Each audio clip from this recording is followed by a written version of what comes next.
Hola, ¿cómo están? Sean bienvenidos a un episodio más. Mi nombre es David. Yo soy Camilo. Y esto es Finis Podcast.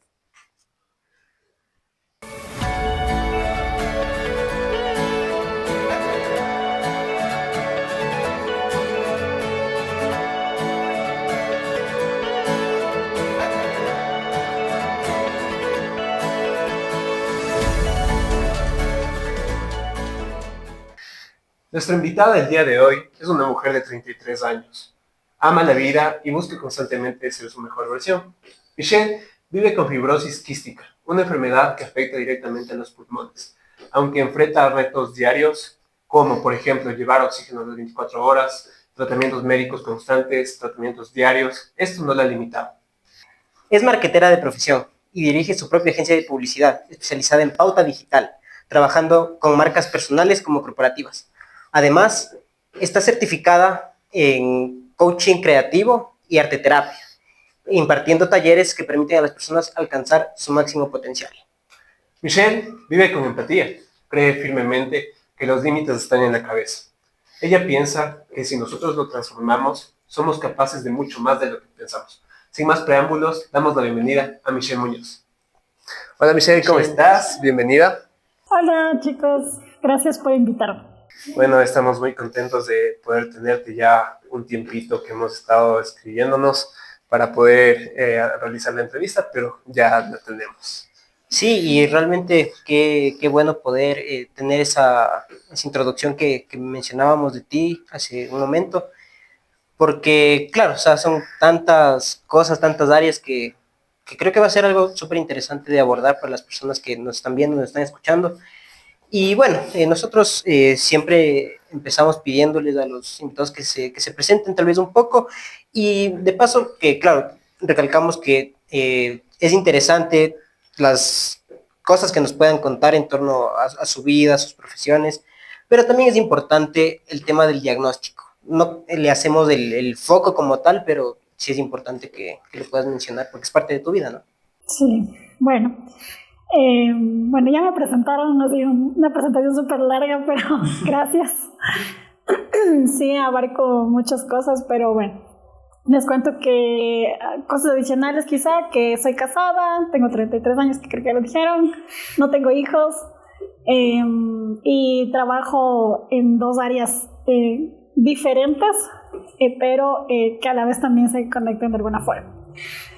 Entonces sí, vivo con un diagnóstico de fibrosis quística. Es una enfermedad genética rara que afecta principalmente a los pulmones y al páncreas. ¿Qué es la fibrosis quística? La falla genética es que comienza a ser el moco del cuerpo, que normalmente los producimos las personas, es sumamente espeso.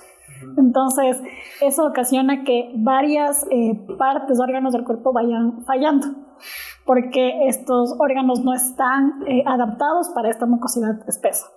Entonces, las áreas más afectadas son los pulmones, el páncreas, el tema digestivo y también la parte de reproducción, que es las partes que tenemos más secreción, más moco, ¿ya?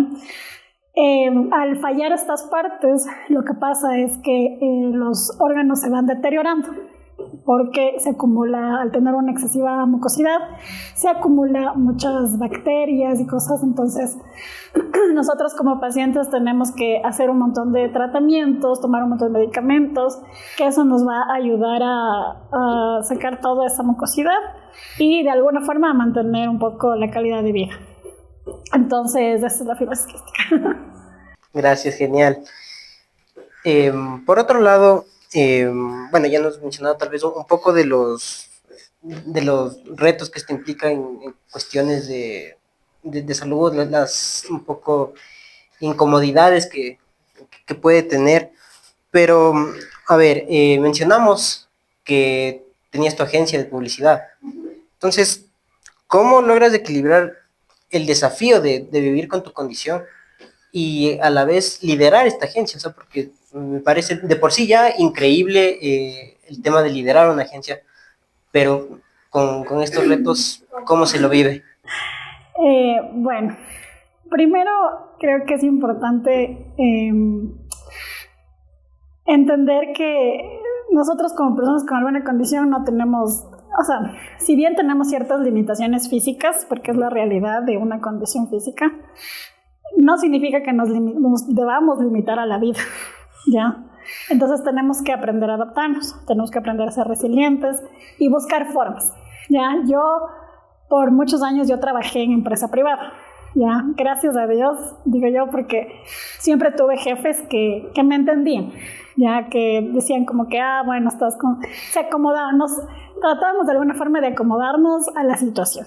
Entonces, si yo tenía que trabajar después un poquito más, me quedaba, a veces me tocaba hospitalizarme, entonces literalmente tenían que ellos poner a otra persona que haga hacer lo que yo tenía que hacer, o ellos hacerlo, o ver cómo, porque yo estaba en el hospital, entonces súper difícil trabajar desde ahí. Entonces, en ese camino, a pesar de que yo tenía todo este apoyo de parte de mis jefes que tuve en su tiempo, siempre habían complicaciones externas, ya como por ejemplo los fríos, las lluvias, el cansancio extremo, porque en una condición crónica como es esta, el cansancio es bastante extremo, hay días y días. Entonces, hay días que no me quería levantar de la cama, hay días, pero igual, cuando tienes un trabajo te toca ir, o sea, no hay de otra. Entonces, estas situaciones me llevaron a buscar mi propio trabajo, a crear mi propio trabajo. Y eso es lo que me llevó a buscar una forma de especializarme en algo que estaba de acuerdo a mi carrera, de lo que yo estudié, que es marketing. Y así poder tener mi propio trabajo, poder tener mi propia fuente de ingresos. Entonces así llegué a buscar eso, lo encontré.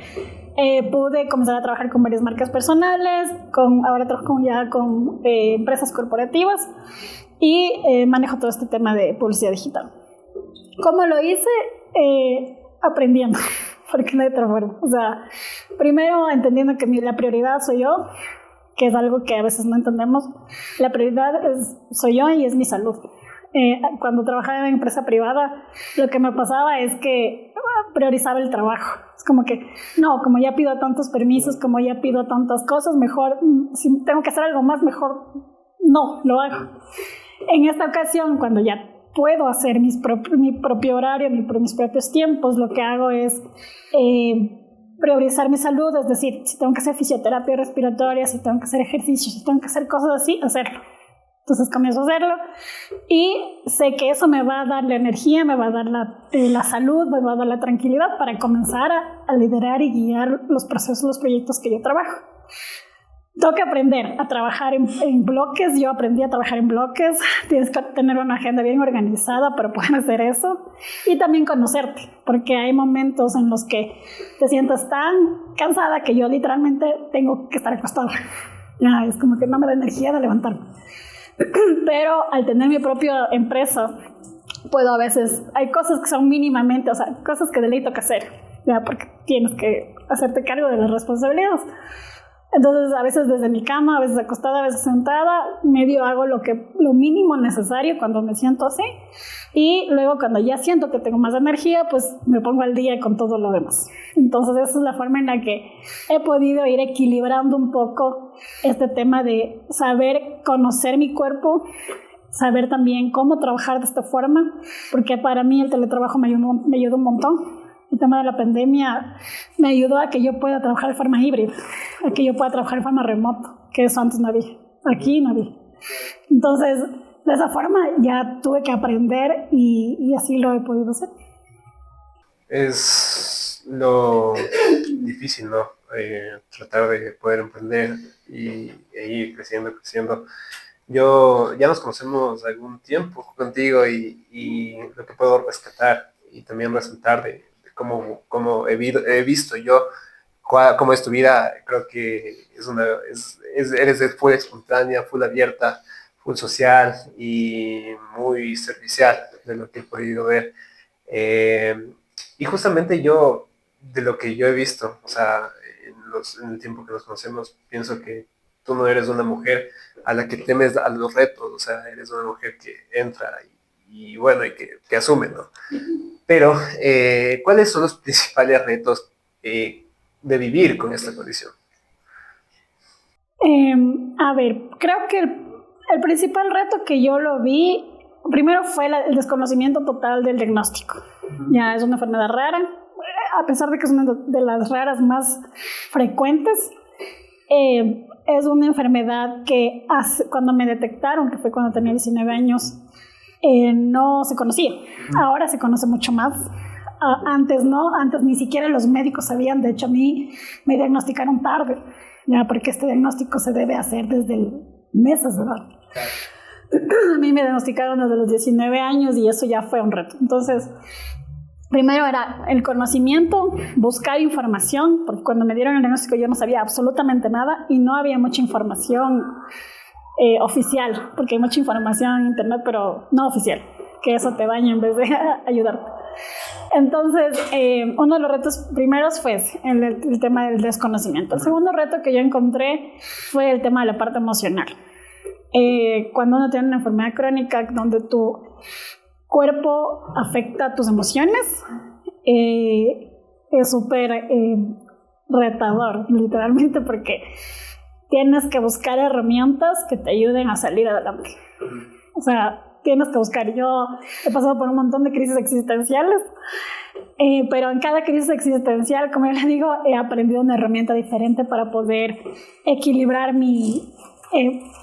aprender a llevar mi parte emocional y psicológica de una forma adecuada, gestionar las emociones, que eso es súper importante. Y el tercer reto creo que es aprender del diagnóstico, cómo funciona en tu cuerpo, porque si bien es un diagnóstico que te dicen tú tienes esto, tú tienes esto, tú tienes esto, pero cada persona lo vive diferente. Y en nuestro caso, no sé en otros casos, pero en mi caso, la fibrosis quística en una persona es totalmente diferente a la mía. Ya sí habrán cositas que se parecen, como el tema de los pulmones, así, pero ya en cómo se desarrolla la enfermedad, a veces es más fuerte, a veces no tan fuerte, a veces afecta unas cosas, a veces no. Entonces es como aprender cómo funciona tu cuerpo, cómo a tu cuerpo le puedes ayudar. Entonces, normalmente uno tiene que aprender a ayudar a su cuerpo, ¿cómo? Haciendo ejercicio, comiendo bien, descansando, buscando algo que te motive, algo que te apasione, porque eso también te ayuda al cuerpo a sanarse, ayuda al cuerpo a regenerarse, ayuda al cuerpo a todo el tiempo estar con más energía. Entonces, como que todas estas cosas han sido los 3 retos que yo creo que he podido darme cuenta que he tenido que ir aprendiendo en el camino, pero que a la vez he ido aprendiendo y también ya como que entiendo ahora que puedo gestionarlo mejor.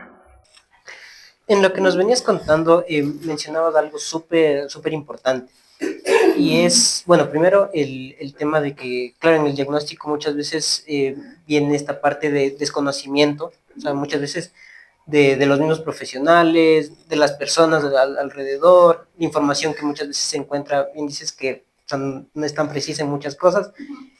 Y claro, eso va de la mano con otro tema que igual mencionabas, y es que claro, en los trabajos que tuviste previamente a emprender el tema de la agencia, también había ese tipo de desconocimiento, ¿no? O sea, de los requerimientos que podías tener, de tal vez cómo apoyarte para que tu rutina de trabajo sea mejor, en lo óptimo para lo que necesitas. Entonces, creo que es bien importante mencionar eso, ¿no? O sea, que, claro, o sea, tuviste la posibilidad de emprender y toda la cuestión, pero sí es bien importante que las empresas de a poco vayan tomando estas políticas para justamente aperturar el campo, las oportunidades a personas con alguna condición de salud, alguna discapacidad, neurodivergencias incluso.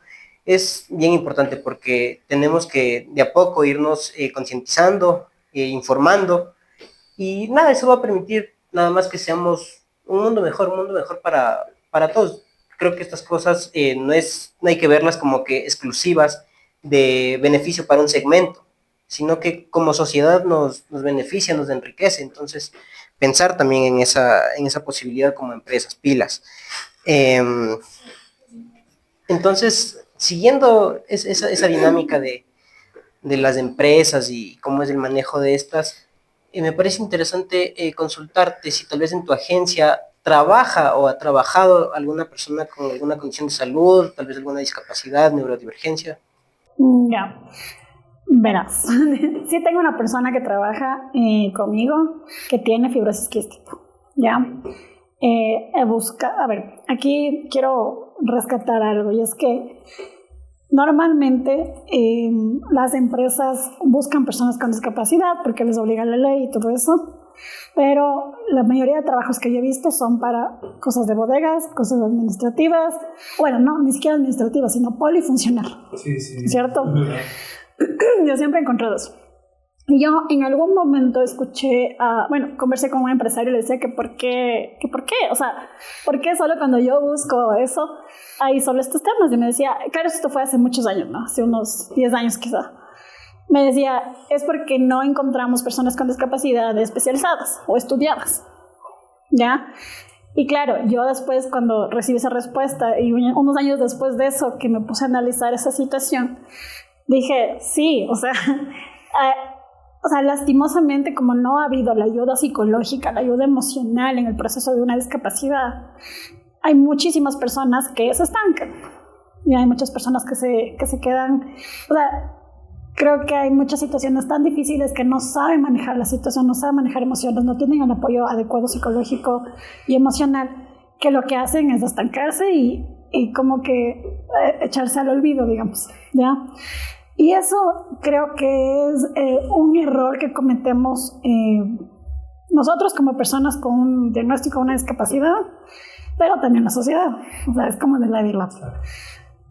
Entonces, yo creo que es muy importante que una persona con una condición de discapacidad o una enfermedad crónica o lo que sea, tiene que buscar una forma de estudiar. O sea, yo creo que el aprendizaje, el conocimiento te da poder y te abre oportunidades. Siempre he pensado eso. Entonces, una de las cosas que yo, por ejemplo, para mi agencia, he buscado personas con discapacidad, pero yo no puedo como empresa contratar a alguien que no sabe hacer nada, ¿ya? Entonces yo necesito contratar a alguien específico para lo que yo trabajo, ¿ya? Yo tengo, por ejemplo, la persona que trabaja conmigo es una persona especializada en el tema de páginas web, desarrollo web y todas esas cosas. Ya, a mí me está sirviendo eso, obviamente, nos aportan los dos. O sea, yo puedo aportarle a él y él me aporta a mí. Ya, pero yo no puedo estar contratando a personas que no tienen un nivel de estudio o preparación de alguna forma. Ahora, no me voy que todos tienen que seguir una carrera universitaria, que todos tienen que... No, hay muchas formas de aprender. Yo soy una persona que aprende todo lo que puede. ¿Ya? Entonces, ¿y cómo se aprende? Ahora en internet, en YouTube, hay un montón de cosas gratis que puedes aprender y muy buenas, que te sirven. Solo hay que buscar, solo hay que interesarse. Hay tecnologías, hay cursos, hay seminarios, hay diplomados, hay un montón de formas en las que te puedes ir adquiriendo ese conocimiento. Y otra cosa importante, crear un portafolio de lo que haces. Yo cuando pido una hoja de vida jamás veo dónde estudió, yo lo que veo es su portafolio, qué ha hecho en su vida. O sea, ¿qué haces? ¿En qué eres bueno? Entonces, de esa forma, yo ya, no me importa si no tienes un título universitario, si no, o sea, no me importa eso. Me importa lo que has hecho. Entonces, yo creo que eso sí es una muy buena recomendación, algo súper importante que una persona con, bueno, cualquier persona, pero en este caso, hablando de nosotros, cualquier persona con discapacidad tiene la posibilidad, tiene la oportunidad de estudiar, de aprender algo, especializarse en algo, y eso te va a abrir alguna oportunidad en algún momento. Y como, o sea, dijimos al principio, bueno, lo mencionamos en la introducción, el tema de los límites, creo que a veces las personas se ponen, ¿no? El tema de tengo discapacidad o tengo una neurodivergencia o tengo una condición de vida y no voy a lograr más que eso. Y tal vez también ha habido casos, ¿no? Que se apalancan por eso para poder trabajar, o sea, para poder victimizarse, ¿me entiendes? Entonces, creo que también ese punto hay que tomarlo en cuenta porque es verdad, todos somos capaces, todos tenemos como la condición para poder superarnos. Obviamente hay factores externos de accesibilidad, por ejemplo, de educación y un montón de temas que, bueno, no me voy a andar un poco, o sea, mucho. Pero yo creo que como tú dices, o sea, si es que no tienes la oportunidad de poder estudiar en un instituto, hay el internet. Yo creo que hay un montón de herramientas actualmente que se puede utilizar para poder nutrirse. Y me encantó esa pequeña frase que tú dijiste, el conocimiento es poder. Y creo que es verdad, porque si tú conoces de un tema, aunque no se haya estudiado, y hay millones de de personas, ¿no? Que obviamente no, esto no quiero decir que no estudien, ¿no? Pero que no son, claro, estudien. Pero yo veo a montones de personas, Luisito Comunica, él es una persona que no terminó su carrera, pero supo hacer porque se nutrió, o sea, tuvo conocimiento. Y yo pienso que hay personas con discapacidad y neurodivergencia o condiciones que son capaces de mucho más, o sea, pero no se arriesgan, o sea, y tampoco es como que se esfuerzan para poder lograrlo. Ahora, también mencionamos en la introducción sobre los talleres que tú das, el arte terapia. Cuéntanos un poco de eso. A ver, es un tema que me apasiona. Cuando yo, bueno, en una de mis crisis existenciales que les conté al inicio, les contaba que yo, bueno, atravesé esta crisis existencial y en una de esas yo me pregunté cuál era mi propósito. Ya, creo que es una pregunta que todo el mundo nos hacemos en algún momento de nuestra vida. Entonces, en ese proceso de autoconocimiento que estaba pasando, descubrí la herramienta del Ikigai, no sé si han escuchado. No, la herramienta del Ikigai te ayuda a encontrar tu razón de ser, tu propósito en la vida ya. Hay que tomarlo con pinzas, hay que saber cómo manejar eso, pero se trata, esto abre 4 factores. Lo que te gusta hacer, en lo que eres bueno, por lo que te pagarían y lo que el mundo necesita de ti. O lo que el mundo... Algo así, ya, algo así, pero respondiendo estas 4 preguntas. Cuando tú respondes estas 4 preguntas, te das cuenta, bueno, pueden salir un montón de ideas, ¿no? Y de cosas que puedes hacer. Entonces, cuando yo hice este ejercicio, me di cuenta que a mí me gustaba, yo soy una persona que lee mucho, entonces me gustaba leer, me gustaba aprender, así todo el tiempo yo paso aprendiendo cosas. Me gusta enseñar y la otra es, bueno, lo del marketing digital y todo eso que ya, pues por lo que me pague. Al momento de conectar estas 4 cosas me di cuenta que uno de mis propósitos es inspirar y guiar a las personas a vivir una vida plena, ¿ya? Eso es mi razón de ser, mi razón de vivir. Yo descubrí eso, yo lo acepto, yo lo tomé. Y en este caso, ¿cómo lo hago? O sea, luego es la pregunta, ¿cómo haces esto? Y una de esas herramientas que encontré fue hacer talleres y, bueno, he hecho también sesiones individuales o grupales de este tema de todo lo que es de habilidades humanas y el tema de arte terapia, ¿ya? Entonces, ¿por qué arte terapia? Bueno, la arte terapia es una herramienta de expresión artística que se usa para expresarse. Entonces, en otra de las crisis existenciales que tuve, me di cuenta que el arte, la creatividad, te ayuda mucho a expresarte. Ya hay formas de expresarse, hay un montón, ya que están incluidas en el arte terapia, como la escritura, como el movimiento corporal, como en la pintura, o sea, hay un montón de formas. Tienes que descubrir la forma. Tienes que atreverte a descubrir, a buscar, a probar formas. Ya, hasta que encuentres, siempre vas a encontrar una. Y esto es lo que te va a hacer vivir un poco más plenamente. Entonces, lo de los talleres, yo trabajo el tema de, por ejemplo, de cómo desarrollar tu parte creativa, todo el trabajo de inteligencia emocional, casi digo artificial, no, inteligencia emocional, el autoconocimiento, todo lo que es liderazgo, comunicación asertiva, todo esto yo hago talleres, ¿ya? ¿Por qué? Porque me gusta enseñar, porque aprendo y todo eso. Y el tema de arte terapia es muy, muy especial para mí porque esto lo uso como algo propio. Es algo que yo lo uso cuando me siento mal, cuando me siento bien. Yo soy una persona que expresa su ira de forma reprimida. Ya, entonces yo no soy de las que grita, de las que se enoja y golpea cosas. No. Yo soy de las que cuando se enoja se pone a llorar y prefiere guardarse las cosas. En algún momento todo esto a mí me hizo colapsar emocionalmente. Y ahí fue cuando descubrí que escribir, o sea, lo típico journaling que ahora creo que se escucha en todo lado, te puede ayudar, o a mí me ayuda el escribir y el pintar. Bueno, movimiento corporal lo estoy incluyendo últimamente. Pero estas 2 cosas te ayudan a sacar todo lo que llevas dentro. Y el arte terapia te enseña 2 cosas. Una, a disfrutar el proceso. Porque nosotros como sociedad estamos acostumbrados a que todo sea rápido. y que quiero llegar allá, y que quiero tener el título, y que quiero llegar a la casa, quiero tener la casa, quiero tener el trabajo, quiero tener esto, así, todo queremos tener. Pero no aprendemos a disfrutar el proceso, no aprendemos a disfrutar el momento. Y el hacer arte terapia te enseña eso. Lo importante es el proceso, no el resultado. Entonces, para hacer este tipo de cosas, el arte terapia te enseña a que no importa si no puedes dibujar, hacer arte terapia no es que sepas dibujar, ¿ya? Sino es que hagas ciertas herramientas, hagas ciertos ejercicios que te van a ayudar a disfrutar el momento y a procesar esto de una forma más lenta. O sea, a pintar, a escribir, a todas estas cosas de una forma más presente, de una forma más consciente, porque nosotros vivimos mucho de forma automática. Hacemos las cosas sin darnos cuenta. Y una de las cosas que nos van a ayudar a vivir de una forma más plena es siendo más conscientes de lo que hacemos. O sea, estando más presentes, disfrutando este momento.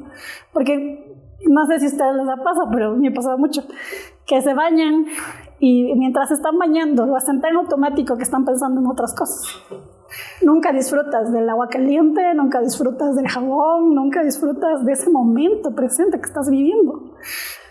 Entonces, el arte terapia me enseñó eso, a vivir el momento presente y que el proceso es más importante que el resultado. Y por eso es que me apasiona mucho esto. Qué divertido. De hecho, yo comparto mucho contigo también. Y les invito también, si es que quieren, bueno, al último les vamos a dejar el usuario de Michelle para que la sigan. Pero yo sí comparto mucho el arte. En mi caso, en momentos súper difíciles, es como que me gusta full escribir. Y creo que también eso es como me desahoga bastante. El tema de la música, yo, por el tema de mi neurodivergencia, es como que yo me autorregulo con la música y siempre paso pues audífonos. Pero es también una forma, ¿no? La música, antes tocaba la guitarra y también podía como que exprimir todo eso. Y creo que, como tú dijiste, y es un punto, a veces las emociones se reprimen. Y creo que en un libro que yo leía, justo de Heidegger también, ella mencionaba que cuando tú reprimes emociones, tú estás propenso a tener enfermedades y a tener un montón de cosas. Entonces, gran parte de, o sea, si tú no eres como que de las personas que les gusta, como a mí sí, a mí tampoco me gusta explotar, así como que hacer el tipo de cosas que mencionaste, pero a través del arte lo pueden encontrar, o sea, pueden dejar fluir. Sí, y de hecho, bueno, me gusta el rumbo que va tomando esta conversación, porque, a ver, mencionaste una palabra que a mí me encanta y que creo que es súper clave para pasar lo que quiero, y es propósito. Creo que, como bien decías, es algo que todo el mundo nos preguntamos, todo el mundo busca eso en la vida. Y pasando justamente ya a un plano más personal, porque hemos visto toda la amplia gama de actividades que tienes tal vez profesionalmente, lo que tienes para compartir en el ámbito profesional y de tus conocimientos. Vamos justamente a preguntarte cuál ha sido el momento más especial en tu vida y de pronto cuál ha sido el más difícil. O sea, algo que nos puedes compartir para que más que nada la gente también pueda abordar conocer ese espacio un poco más personal tuyo, que claro, te sientas cómoda compartiendo. Sí. A ver, comencemos con el más difícil. El más difícil fue cuando me dieron el diagnóstico, ¿ya?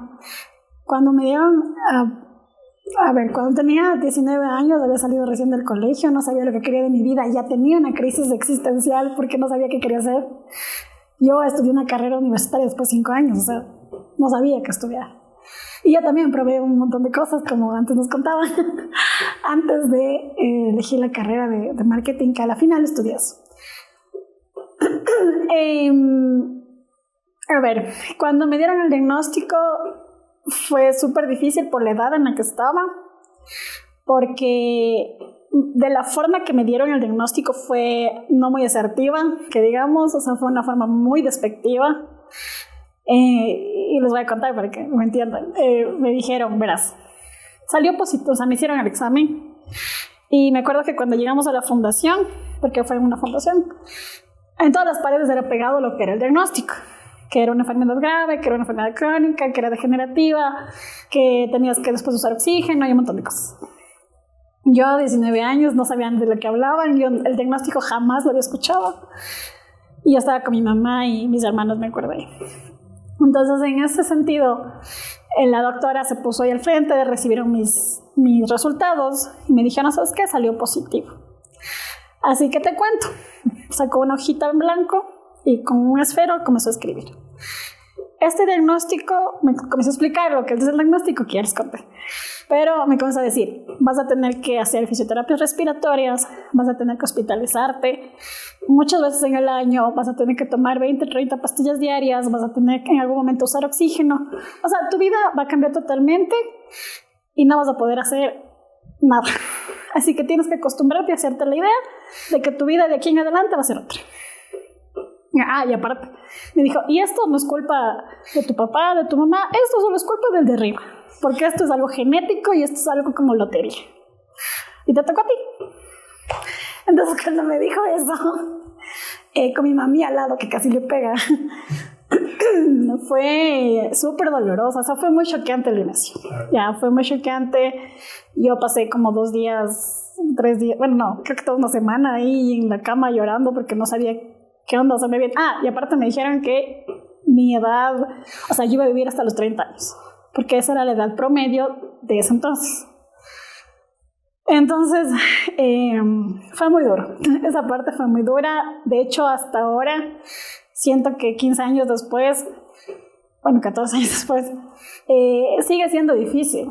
O sea, creo que aunque uno diga que sí, que ya lo ha superado, que ya está adaptándose y que ya siempre molesta, siempre vuelve a molestar, siempre vuelve porque o sea, porque tú te das cuenta que las cosas cambian.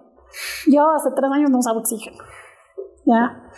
Entonces, cuando comencé a usar oxígeno, cuando me doy cuenta de las ciertas limitaciones que voy teniendo en mi cuerpo, siempre te va afectando, ¿ya? Pero por eso es importante tener herramientas para poder gestionar.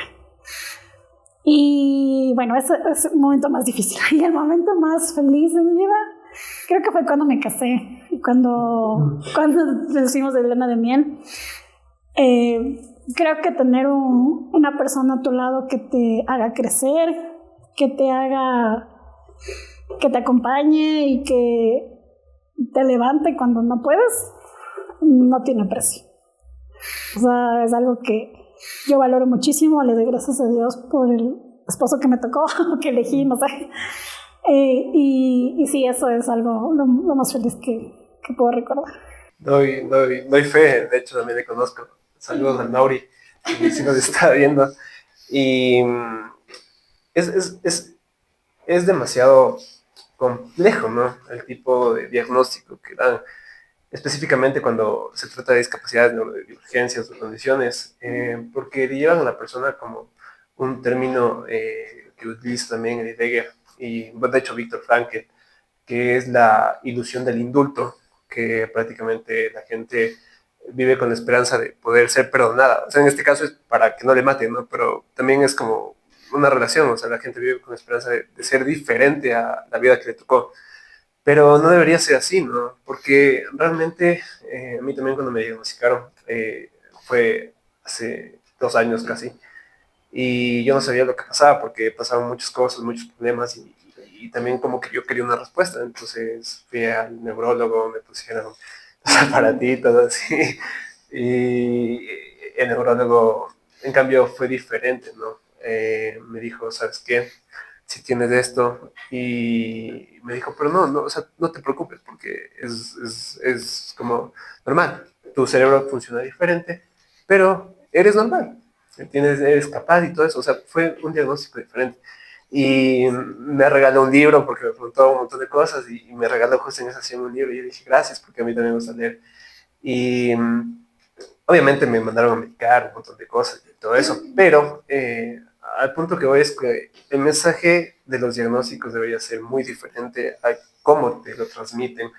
Y también que tú tengas una condición, una discapacidad, una neurodivergencia, no te hace menos o no te hace vivir una vida sin esperanza. Entonces, yo pienso que eso también tenemos que transformar, porque somos capaces, como venimos mencionando, desde el primer capítulo que empezamos este podcast, y yo creo que solo tienen que creer en uno mismo.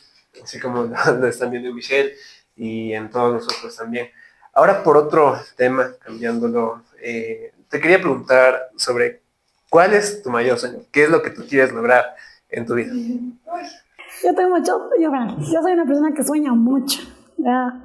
Y yo tengo muchos sueños y si hablamos de eso no acabamos, pero creo que mi próximo objetivo estoy escribiendo un libro. Entonces mi próximo objetivo es publicar mi libro, que tiene que ser este año. Entonces ese es mi sueño por ahora. He aprendido a tener sueños más, porque a veces sueño tanto que no pongo en acción ciertas cosas. Entonces como que pongo sueños más, o sea, como que uno a la vez, ya, no todo se puede abarcar al mismo tiempo. Entonces uno a la vez, y esta vez me voy a dedicar a escribir mi libro y estoy en eso. El libro va a tratar de cómo transmutar el dolor en libertad. Creo que es algo que todos necesitamos aprender. Así que espérenlo. Sí, y o sea, de hecho, desde ya digo, este espacio está a disposición para justamente difundir cuando ya esté ese libro. Nos vamos a sentir súper contentos de poder aportar a que todo el mundo conozca, sepa que ya está y que pueden, no sé, dónde puedan conseguirlo, y toda la información que requieran va a estar acá, ténganlo por seguro. Eso lo vamos a apoyar. Bueno, nuevamente siguiendo con la dinámica personal, ¿cuál es el legado que quieres dejar a las personas que te rodean? ¿Has pensado tal vez en eso? Porque va ligado un poco al tema de propósito, entonces... A ver, creo que hay tres cosas importantes que las personas debemos entender. Tres cosas que son importantes en la vida de una persona. Ser auténticos, tener amor propio y vivir conscientes. Cuando tú sabes aprender estas tres, sabes manejar, has aprendido estas tres cosas, eres capaz de superar cualquier obstáculo, cualquiera que se te ponga en la vida. Y eso, o sea, mi legado es como enseñar eso, o sea, transmitir eso, que estas tres cosas, mientras estas tres cosas las tengas bien fundamentadas en tu vida, vas a poder transformar el dolor en libertad y vas a poder atravesar cualquier dificultad que venga. Qué genial, o sea, y veo que, claro, o sea, es tu legado y lo tienes clarito porque ya con lo que nos has estado contando, ya estás trabajando en eso, o sea, ya cada acción que tienes en tu día a día te encamina a ese legado, ¿no? Qué bacán. Sí, cuando tienes, justo, cuando tienes tu propósito claro, o cuando trabajas en eso, porque claro, mi propósito lo vengo trabajando hace 5 años, creo, o sea, no es tan fácil encontrar toda esta secuencia. Para mí fue como algo progresivo, ya fui entendiendo y a la final me di cuenta que todo lo que he venido aprendiendo me va a servir para eso. Entonces todo lo que vienes aprendiendo, todo lo que vienes haciendo te sirve a la final para el propósito. Y cuando ya tienes el propósito es mucho más fácil de alguna forma conectar las cosas y llevarlas hacia eso. Súper genial.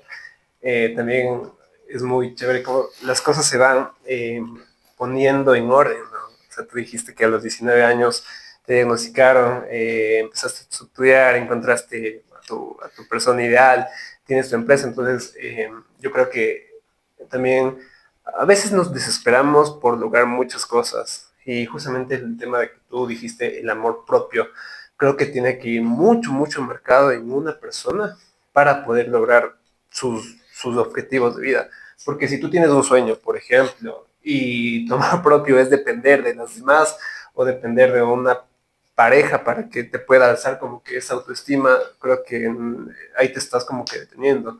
Entonces, el momento también es poder disfrutar de uno mismo, abrazarse a uno mismo, como tú lo mencionabas. Creo que el poder reencontrarse con uno mismo es muy, muy, muy diferente de vivir solo una vida por vivir o depender de algo, ¿no? Entonces, ámense a sí mismos, ese mensaje. Y bueno, ya para concluir, quisiera que tú puedas mandar un mensaje a nuestra audiencia también, el mensaje que tú quieras realmente para que te puedan escuchar. El primero es el que acabas de mencionar tú. O sea, la base de todo en la vida es el autoconocimiento. Si tú no aprendes a conocerte, cómo funcionas, cómo funciona tu mente, cómo funciona tu cuerpo, si tú no aprendes a conocerte, qué te gusta, qué no te gusta, qué te hace fluir, qué no, qué te molesta, qué no, o sea, la base es el autoconocimiento para poder atravesar las dificultades, para poder atravesar la vida, porque la vida es llena de cosas, cosas buenas, cosas malas, pero a la final, cuando te conoces, vas a saber cómo superar, cómo avanzar en la vida. Y entonces, primerito, tienen que buscar herramientas para autoconocerse. Como cuáles, que ya les hablé, que es el tema, puede ser de la escritura, puede ser de pintar, puede ser de bailar, puede ser cantar, puede ser cualquier cosa de esas que te ayuden a expresarte, te ayuda a conocerte. ¿Ya? Y hay muchas más herramientas. El segundo mensaje es que nunca nos quedemos como víctimas. Creo que uno de los errores que cometemos las personas, y yo lo digo porque en primera persona, porque yo también lo viví muchos años, es vivir como víctima. Vivir como víctima te estanca. Vivir como víctima no te deja avanzar, no te deja vivir plenamente, no te deja disfrutar de la vida. Porque, a ver, yo creo, no sé ustedes, pero yo creo que tenemos una fecha de caducidad, una fecha en la que vamos a morir todos, como ya destinado. Yo pienso eso. Entonces tú decides cómo vivir esa vida hasta ese momento, de una forma plena, de una forma disfrutando o sufriendo y mal. ¿Ya? Entonces piensen siempre en eso y para poder vivir una vida plena necesitamos el autoconocimiento, el tema de no vivir como víctimas para poder salir adelante y buscar formas. También el tema de poder, usen la creatividad como curación. Lo que decías tú, David, también es súper importante. Cuando reprimes las emociones, te enferman.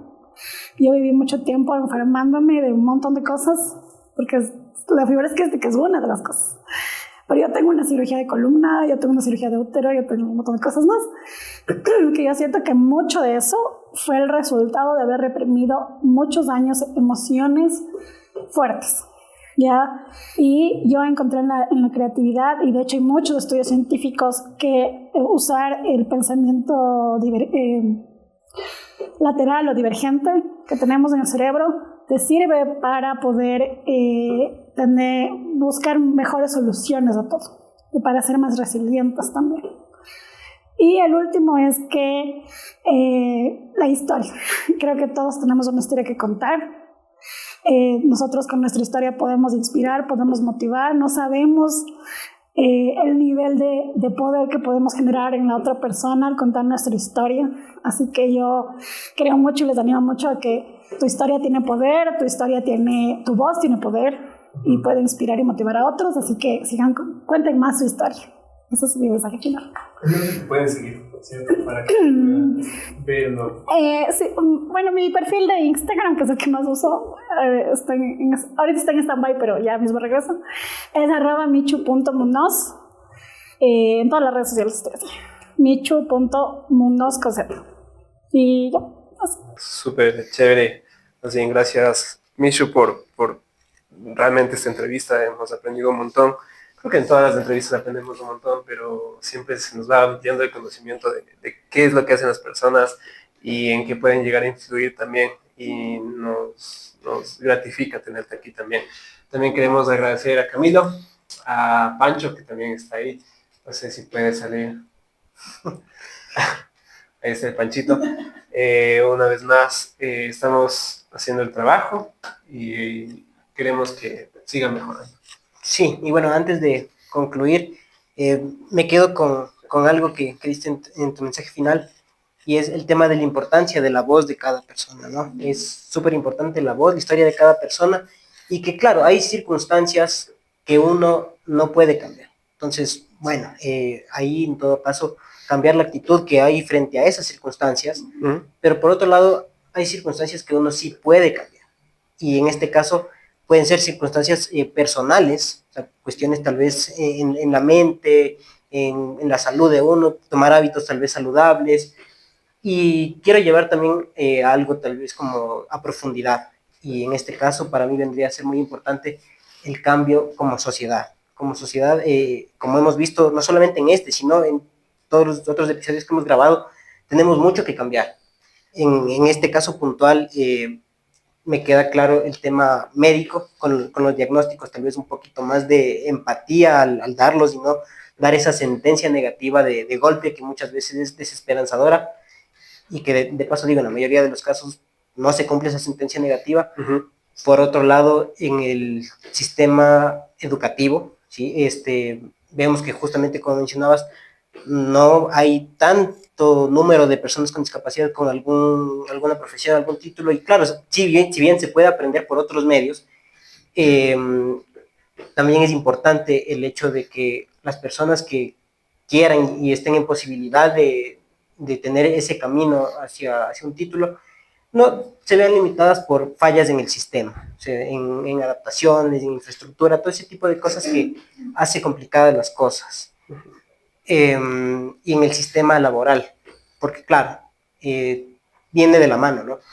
Si ya tengo una buena educación en la universidad, o si por último, si ya aprendí alguna cuestión y tengo la posibilidad de entrar a trabajar, tengo que tener un sistema apto, ¿no? O sea, un sistema apto porque, claro, o sea, en este caso, bueno, has podido emprender, pero claro, es en el ámbito de las discapacidades, condiciones de salud y en general, creo que hay perfiles y perfiles, ¿no? Entonces, el emprender es demasiado complicado, tengas o no tengas alguna condición, y no es para todos. Entonces, si es que quieres y tu camino está en trabajar en alguna empresa, sí es importante que te den las garantías para poder hacerlo.